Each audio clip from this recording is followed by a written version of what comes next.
Il y a quelques mois, j'ai fait la critique de la Sony ZV-E10 Mark II.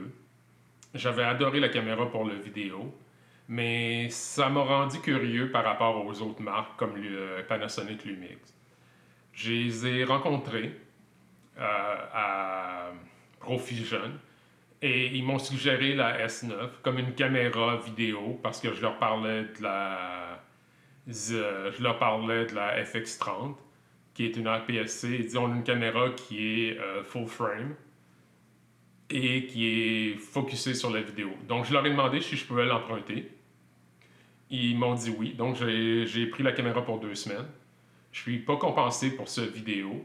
Et par le moment que vous verrez la critique, je vais avoir retourné la caméra à Panasonic. Je peux faire ma critique standard d'une caméra vidéo, mais en même temps en focusant aussi sur les caractéristiques qui sont importantes à noter pour cette caméra-là. Premièrement, c'est une caméra, comme je disais, full frame en équivalent 35 mm. Donc, comparé à une caméra APS-C, il n'y a pas de 1,5 fois pour la longueur focale. Donc ça, c'est une première chose à noter. On peut filmer en open gate à 6K, ce qui veut dire qu'après ça, on peut facilement euh, recadrer pour le type de vidéo qu'on aime faire. Il y a une app pour iPhone et Android, Lumix App, qui permet de downloader des lots et de transférer directement, ils disent en 30 secondes, de transférer de la caméra à votre téléphone. Donc, on va voir si c'est vraiment aussi facile. Et la dernière chose que je parle tantôt, les lookup tables, les lots, où est-ce que tu peux appliquer des styles de couleurs pré-appliqués, les downloader directement dans ta caméra, et ensuite prendre soit en vidéo ou en photo sans avoir à utiliser Lightroom ou DaVinci Resolve pour appliquer ces styles de couleurs. Il y a aussi IBIS, donc une image est stabilisée au niveau du boîtier et aussi au niveau de la lentille. Donc je vais tester cela aussi. Let's go! Une chose que je pense super important de mentionner, c'est le grip, le small rig qu'ils ont mis pour la Panasonic. Je pense que c'est vraiment essentiel de l'avoir parce que sinon, tu as l'impression que c'est une caméra que tu peux prendre à une main, mais elle est très pesante. Donc, la petite grippe fait toute la différence pour tenir confortablement la caméra. J'aime aussi beaucoup le 18-40. Je trouve que c'est la bonne taille pour la caméra. Il est très compact. Donc, ça, c'est à 18. Il redescend un peu, puis ça, c'est à 40. Donc, je trouve qu'il est très compact pour amener la caméra. Il fit juste dans la poche de mon manteau. Donc, c'est deux choses que je pense qui sont très importantes à savoir. Juste une vidéo rapide pour tester l'éclairage le matin avec la lumière naturelle, avec la caméra. Le focus semble être correct sur mon visage aussi.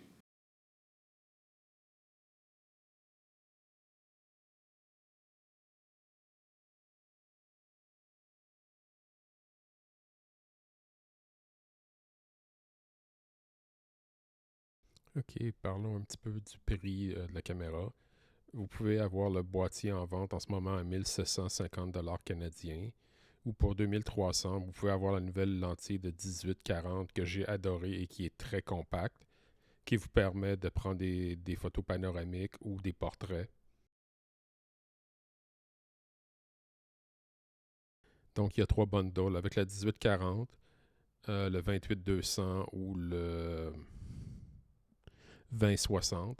Par contre, les deux derniers choix vont rajouter beaucoup au niveau de la taille du boîtier plus de la lentille. Donc, c'est beaucoup plus volumineux. Une des particularités, c'est que vous avez un choix de couleur pour le boîtier. Je pense que c'est intéressant parce que ça permet de se différencier par rapport aux autres produits.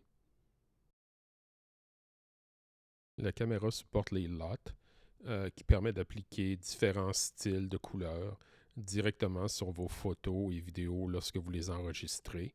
On va en parler un petit peu plus tard.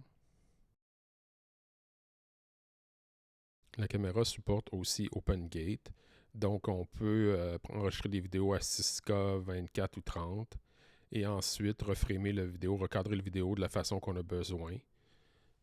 C'est surtout facile si vous mettez les guides directement sur l'écran. Donc, vous pouvez voir, et si vous centrez votre sujet, disons que vous voulez faire des vidéos verticales à l'après. Donc, on va tester la fonctionnalité un petit peu plus tard.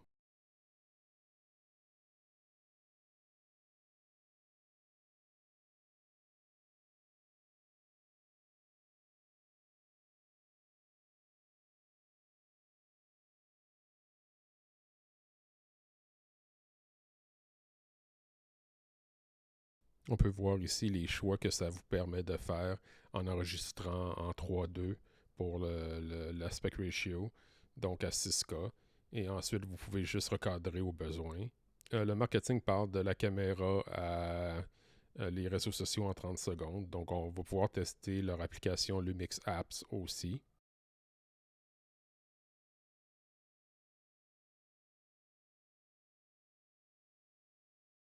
On peut parler un petit peu du boîtier de la caméra. On peut voir que la caméra est très très compacte et la lentille a à peu près le même diamètre que la taille de la caméra.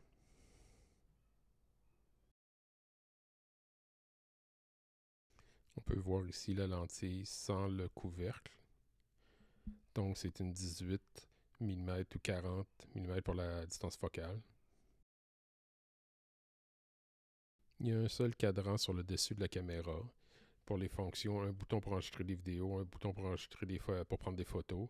Donc c'est très simple et pas beaucoup de fonctionnalités sur le dessus de la caméra et on peut voir que tout le focus est sur la vidéo.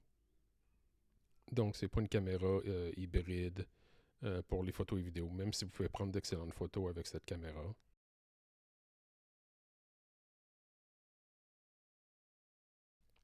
On peut voir ici la lentille, de quelle façon elle se rétracte. Donc ça c'est à 18 mm. Elle va se rétracter un petit peu et ensuite prendre l'expansion pour aller à 40.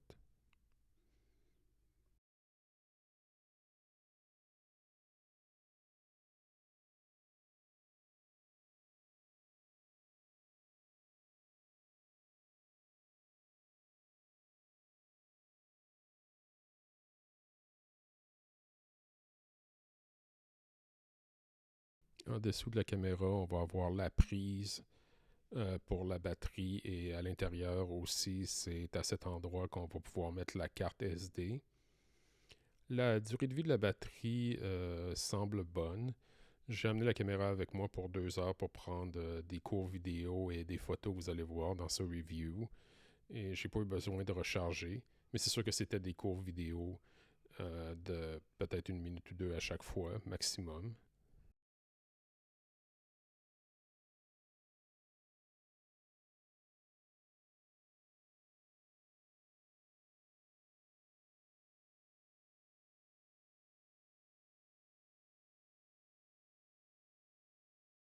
Il y a une entrée micro HDMI sur le côté de la caméra et un port USB-C pour charger. Par défaut, quand j'ai connecté la caméra, c'est pas détecté comme une webcam.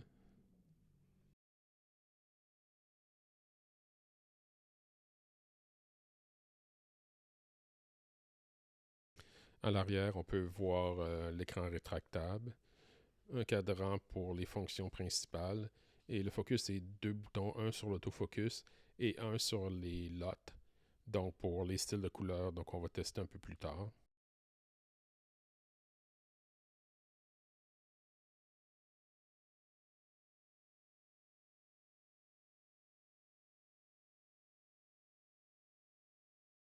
Une chose que j'ai remarqué, on peut voir ici l'écran avec les guides. Donc, ça vous permet de bien centrer votre sujet dépendant des types de l'aspect que vous voulez, 16:9, 3:2 ou des vidéos verticales. L'autre chose que j'ai remarqué, c'est que les menus sont très bien détaillés et très logiques. Donc, c'est facile de trouver les fonctions principales dont on a besoin. La seule chose que j'ai dû regarder le guide, c'était pour la stabilisation du boîtier, comment désactiver ou activer. Mais je trouve que les menus sont très simples à utiliser et ça rend l'utilisation relativement facile sans avoir à regarder un guide.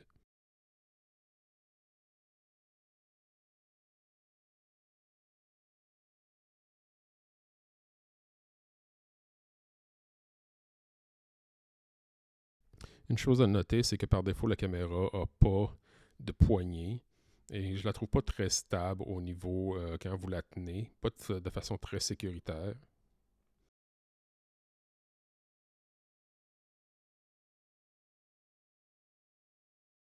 Par contre, sur leur site, Panasonic vend une poignée que vous pouvez attacher en dessous de la caméra de la compagnie Small Rig. Et elle vient, ils m'ont donné la caméra avec cette poignée-là et ça fait une énorme différence. La caméra est beaucoup plus stable lorsqu'on la tient et c'est facile d'enlever ou de remettre la poignée. Par contre, j'ai perdu la clé magnétique pour la dévisser pendant le tournage.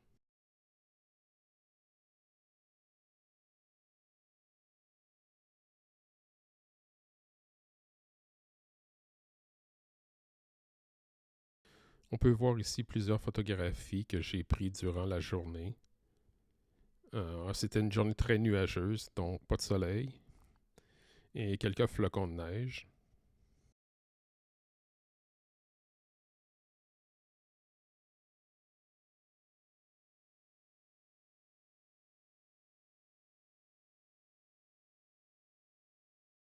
On va ensuite tester la caméra en faible luminosité. Une chose que j'aimerais mentionner, c'est que les prochaines vidéos, j'ai pas appliqué de colorisation dans le logiciel pour voir.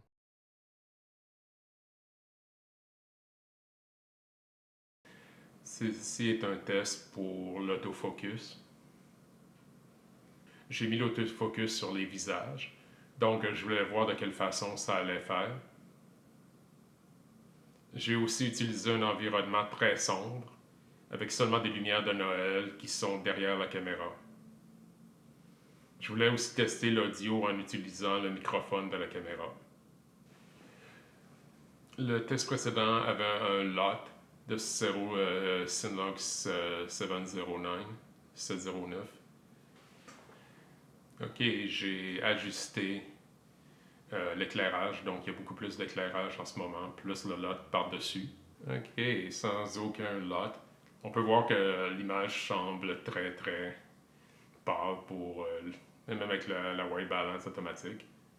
Donc, ça donne une meilleure version sans LUT, mais il faut clairement ajuster les couleurs après. Je pense que par défaut, le Synlog 609 semble me donner un look très naturel par défaut. Donc, ça semble une bonne façon. En mode automatique, la caméra est aussi pour avoir un look qui a de l'allure, sans trop travailler dessus ou colorer après.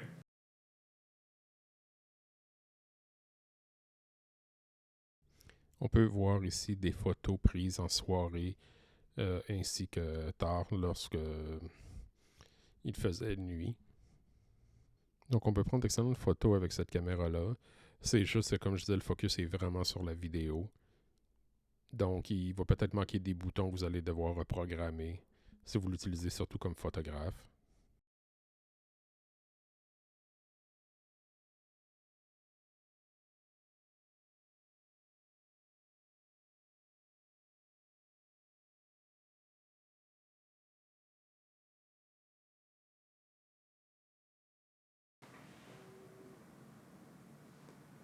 Ok, j'ai laissé l'autofocus faire ce qu'il voulait en ce moment. On peut voir qu'il y a plus de facilité avec l'éclairage à bien détecter le visage. Si je me déplace, le focus reste dessus. Par contre, je suis curieux qu'est-ce qui arrive si je pointe un objet. Ah, on peut voir que l'autofocus est capable de focuser directement sur un objet. Et il revient sur mon visage. C'est un petit peu moins vite que Sony, mais ça marche très bien.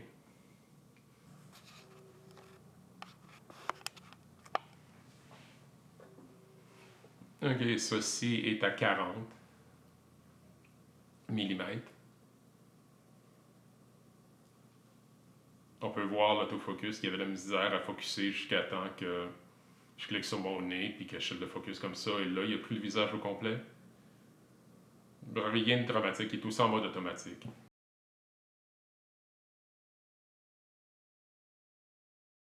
Parlons maintenant des LUT, Lookup Table en anglais.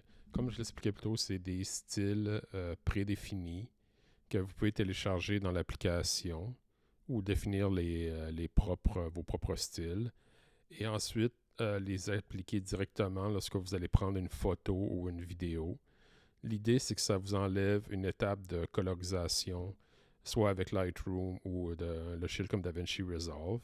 Surtout si vous voulez appliquer un style et le publier directement dans les médias sociaux.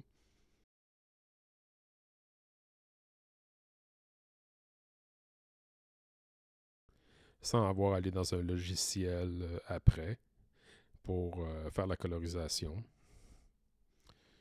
Ça marche très bien. On peut voir ici une vidéo prise de jour. Et ensuite, je vais appliquer un style qui donne un peu l'impression qu'on est en soirée.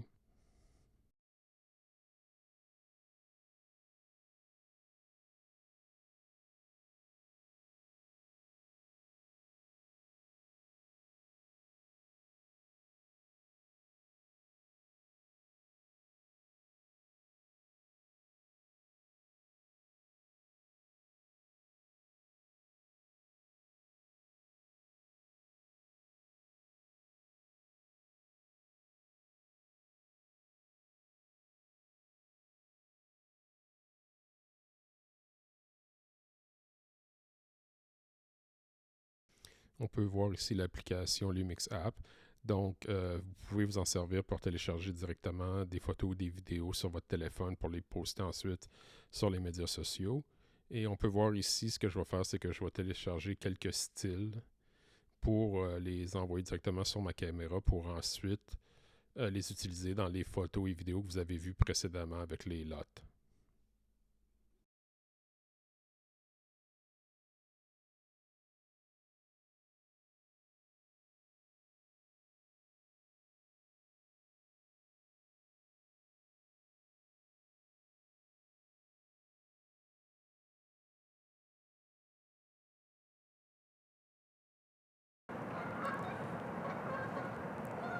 Ceci est une vidéo avec la réduction du vent à off.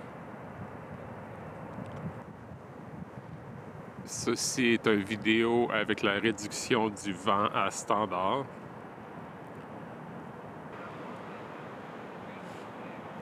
Ceci est une vidéo avec la réduction du vent à haut.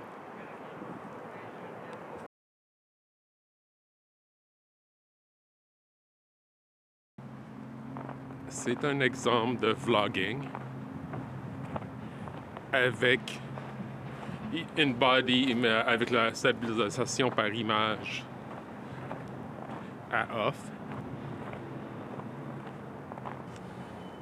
Ceci est un exemple de vidéo avec la stabilisation dans le body de la caméra, donc IBIS.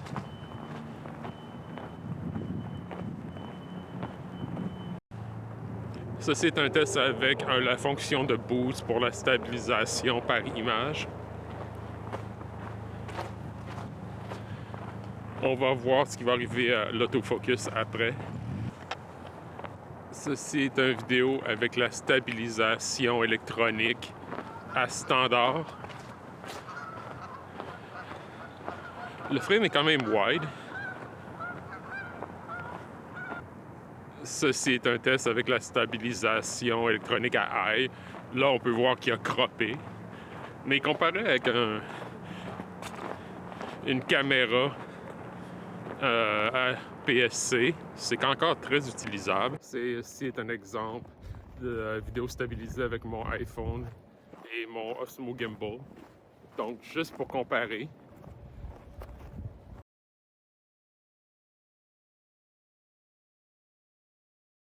On va tester le Jello Effect. Dès que je bouge un petit peu, on peut voir que ça arrive très facilement, même en utilisant le In-Body Stabilization. So, there's rolling shutter. Donc, il y a du rolling shutter.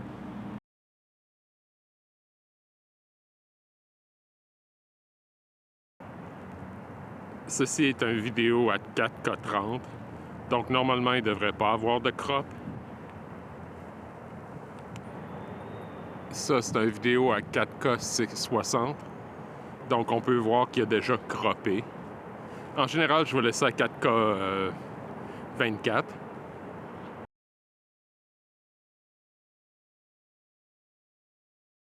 Ici, on utilise un vidéo à 4K, un vidéo à 6K 30, donc il n'y a pas de crop.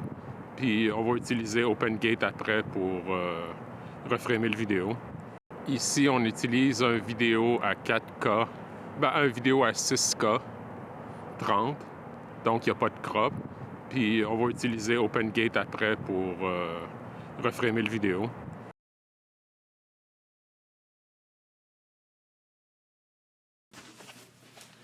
Juste un test de caméra de vidéo verticale. Je vais faire un review bien vite de la P580, la carte graphique.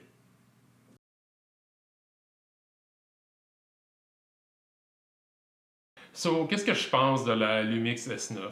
Je pense qu'il y a beaucoup de choses à aimer par rapport à cette caméra-là. Elle donne une excellente qualité d'image. Le boîtier est très très compact pour une caméra qui est en full frame. Je pense que c'est super important de le mentionner. Tu as la stabilisation directement dans le boîtier. La nouvelle lentille de 18-40 mm est parfaite pour cette caméra-là, pour une caméra qui est rapide et compacte. J'adore avoir les LUT, donc pour appliquer différents styles de couleurs de nuit ou des choses comme ça directement sur la caméra. Et c'est facile en utilisant l'application de Lumix. Donc, je pense qu'il y a beaucoup, beaucoup de choses à aimer par cette caméra-là. Et avec la nouvelle firmware, il a aussi enlevé les limitations à 15 minutes. Donc, tu peux enregistrer plus longtemps avec la caméra. Par contre, pas tout n'est parfait. J'aime mieux l'autofocus de Sony. On dirait que même quand je parle en ce moment, on dirait que le focus, des fois, un petit peu de la misère à rester sur mon visage. Je pense qu'il y a beaucoup de gens qui étaient déçus parce qu'ils espéraient que ce soit une caméra hybride, full frame, abordable. Et le focus est vraiment sur les vidéos. Donc, t'as pas de viewfinder dessus, t'as pas un hot shoe microphone, t'as pas une prise pour les écouteurs. Donc, si t'as pas de double carte SD. Donc, si t'es quelqu'un qui travaille vraiment au niveau professionnel ou qui aime faire de la photographie aussi en mode hybride, c'est peut-être pas la caméra parfaite que les gens espéraient que ça serait. Par contre, tu peux quand même prendre d'excellentes photos avec la caméra. OK, un élément que je n'avais pas encore parlé, c'était le prix et la compétition. Sony a une caméra à 3000 mais qui est en vente en ce moment à 2700 qui s'appelle la Sony ZV-E1, qui est aussi un full frame, mais que j'ai pas testé, donc on n'en parlera pas. Par contre, si vous considérez utiliser un boîtier compact pour la vidéo seulement, on doit quand même parler de la ZV E10 Mark II que j'ai testé ici. La caméra se vend pour 1400 pour juste le boîtier ou 1500 avec la lentille. La caméra est plus compacte et légère que la S9. L'autofocus et la démonstration de produit est exceptionnelle. Le micro à 3 capsules est excellent aussi.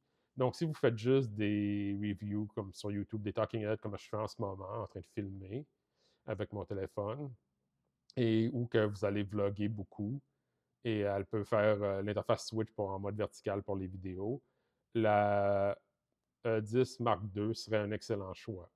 Par contre, la caméra ici va vous coûter plus d'argent pour la S9, mais vous allez avoir tellement de choses supplémentaires. La stabilisation dans le corps, être capable de filmer en open gate sur divers ratios, par exemple de 16 par 9 ou de 3 par 2. Et ensuite, de pouvoir reframer comme vous avez besoin. Si vous mettez les guides, vous pouvez, votre sujet dans le milieu, vous pouvez faire une vidéo verticale. Le Lumix App est exceptionnel pour utiliser et transférer rapidement. Les LUT aussi. Donc, je pense que c'est une caméra que si vous êtes quelqu'un, par exemple, qui fait beaucoup de vidéos de voyage ou que vous faites des films des films courts, les, en tant que cinéaste, je pense que les capacités de la caméra vont être beaucoup plus avancées, vont permettre de faire beaucoup plus versus la E10. Mark II. Par contre, comme je disais, quand j'ai parlé à Panasonic, donc ils m'ont prêté la caméra pour 2 semaines et je ne suis pas compensé pour faire cette review, je leur disais, ben, si je suis triste de redonner un produit à la compagnie, c'est clairement qu'ils ont fait quelque chose de bien et je pense que c'est le cas dans le cas de la E10. Ils ont une super bonne caméra avec un boîtier compact et qui peut avoir des fonctions très avancées pour le prix de la caméra. Donc, je pense que les deux caméras seraient une super bonne option et ils vont être probablement dans ma liste des caméras à considérer quand je vais décider d'upgrader à partir de mon iPhone 14 Pro. Donc, merci d'avoir regardé.